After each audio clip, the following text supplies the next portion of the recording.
Hi plant people, good day and welcome back to our YouTube channel, Marjan's Garden. So ngayon guys ay ipapakita ko lang sa inyo yung mga bago natin na succulents. Nandito po sila lahat.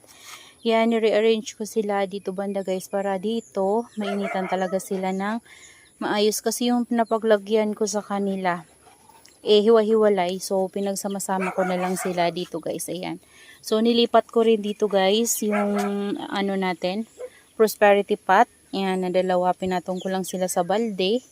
Ayan, so puno na sila dito guys. So, pansamantala guys, habang ina-acclimatize ko sila, ay dito muna sila.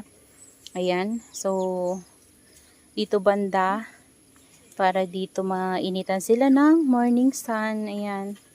So, yan sila guys. Ito yung galing kay Bagsak Pressure Cactus and Succulent. So, hindi ko na napakita sa inyo guys yung pagtanim ko sa kanila. So, ayan, dahil wala tayong nabili na pot na kulay puti, yan, yung ano na lang yan. Yung used pot ko na yan, guys, na kinuhanan ko ng madi ba. Niripat ko sa ganitong pink. So, yan siya. So, dyan ko siya tinanim. Kasi malaki din naman yung pot na yan. Napakalaki niyan, guys. So, si Red Wink. And then, this one naman, yung free sa atin na Purple Delight and Red Ives. Yan, napakalaki ng stem. Parang bonsai na, guys. So, pinagsama ko na lang sa pot na yan. Nilagyan ko rin ng mga bato-bato, yan, para hindi sila matumba habang wala pa silang roots. Ayan, so yung dun banda guys, yun yung galing kay Sir Mark. Ayan siya. So dyan ko nilagay guys. So ito nilipat ko dito guys kasi wala naman na akong mailagay dyan. So yan na lang. Tapos ito, diba, ito pinagsama-sama ko sa isang pot. Tapos yan, galing yan kay Bagsak Pressure Cactus and Succulent. So, si Pendant. So, sana mabuhay yan, guys. Yan siya. Tapos, ito, yung free sa atin ni ma'am. Akala ko ito yung nabili ko na ano, guys. Super hindi siya. Free ata yan sa atin. Ito yung, ano, ito yung nabili ko talaga, guys. Pero walang nakalagay na free, guys. Ito. Yan. Pero alam ko talaga ito yung na-mine ko. Kasi talagang cluster yun. Ayan, ito siya. Tapos may flower. Ayan, tapos ito yung Firestorm. Ayan siya. So, medyo mga tihaya pa sila guys kasi ano, hindi pa sila nainitan. Ayan. Bago pa lang sila. So, kapag mga ilang ano na yan guys, mga ilang araw na nainitan na sila, tatayo na yan. So, ano na talaga sila ng sunlight. So, wala na kasi ako guys mapaglagyan ng magandang area sa kanila. So, yung nasa harapan kasi natin is punong-puno na talaga guys. So, mayroong space doon. Kaso lang, ayaw ko silang ilagay doon kasi baka makalimutan ko. Tas mainitan sila full sun kasi guys yung natatanggap ng area na yon. So, baka mamaya, di ba hiwa-hiwalay, makalimutan ko,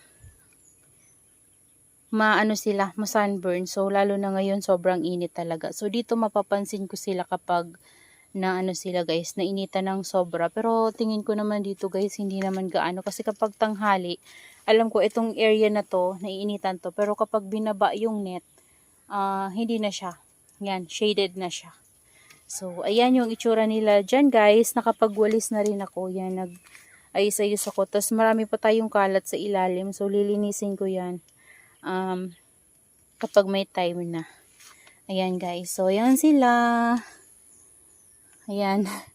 Nasa lapag na sila guys. Tapos dito, tingnan nyo guys yung ating mga propagation dito. Yan, babasa sila dito. So, hindi na ako nagdidilig kasi ngayon medyo umuulan-ulan. So, nauulanan sila. Tingnan nyo yung Ellen natin guys. Naka-recover na sila. Oh. Yan, naka-recover na sila sa galing sa pagkat natin. Ayan, so lumalago na sila ulit guys. Ito yung ano, parang na-stem rot na ba to? Ayan, nabuhay na lang to dyan tapos na-stem rot pa. Ayan, so hindi ko nga to dyan ginagalaw eh. So ayan, tanggalin na lang natin at i-air dry. Ayan, so may mga leaves dyan guys. So, ayan, dyan lang natin. Mabubuhay yan dyan. So ayan, no, naka-recover na sila guys. So, medyo lumalago na sila. Yung mga babies nila ay lumalaki na rin. Ayan, ito, naka-recover na. Yung mga kinuha kong cuttings kasi dyan guys is nandito banda. Ayan, so maganda na siya. Oh. Butchog-butchog si Ellen. So, nainitan sila dito ng afternoon. morning, hindi gaano guys, pero may sinag naman ng araw. Ayan, kapag nilinisan to guys dito sa taas, kasi may mga kahoy dito sa taas, so mainitan yan sila. So dito banda, hindi na stress yung merenay ko. Ayan, pinagkuhanan ko to ng mga cuttings dati kasi yung pinropagate natin sa white pot, dito din ang galing yung iba guys. So ayan siya oh, ang lago-lago niya. And sobrang dami niyang babies na tumubo. Ayan, yung mga pinagkata natin guys, so ang dami, 'di ba? So ayan na sila guys. Ayan, yung ating prosperity pot. Tas doon banda, nandun yung ating ano ba tawag dyan? Ruby necklace. Ayan, yung ating ruby necklace. So, yun lang guys. Yan na guys yung mga pinakita ko lang sa inyo yung mga succulents galing kay Sir Mark. So, sama-sama na sila. Tapos yung succulents galing kay Bagsak Presyo. So, yan yung hindi ko na ipakita sa inyo nung tinanim natin. Yung galing kay Bagsak Presyo, Cactus and Succulent. So, yan sila guys.